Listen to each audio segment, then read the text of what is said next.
Velkommen til Solgården. Her holder vi julestue i år. Vi har fået tid og kræfter til igen at holde åbent hus, så du kan komme her hos os fra kl. 14 til kl. 20 hver dag frem mod jul.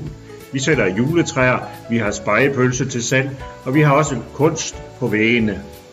Nyt i år er, at jeg har hængt den store samling af sprællemænd op i galleriet, sådan at man kan møde mere end 60 sprællemænd.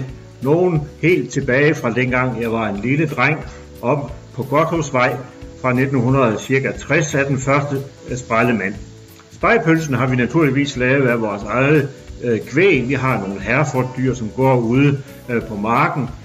Her har du den første sprællement. Årgang 1960. Ved siden af hænger der en gammel tysk sprællement. En gang lavede Meta Nielsen sådan en flot sprællement, som forestiller mig, hvor hun har klippet de forskellige ting, jeg beskæftiger mig med på det tidspunkt ind i en sprællement. Men ellers er sprællemændene af mange forskellige slags, og de kommer til os ved, at gode venner og bekendte kommer forbi med en sprællement, de er stødt på. Meta for eksempel op fra genbrugsbutikken. Familie sender os den til jul. Og hvis du har en sprællement for meget, så er du velkommen til at komme med dit bidrag. Vi har garanteret en af Nordeuropas største samlinger af sprællemænd, og du er meget velkommen til at komme forbi og få et kig.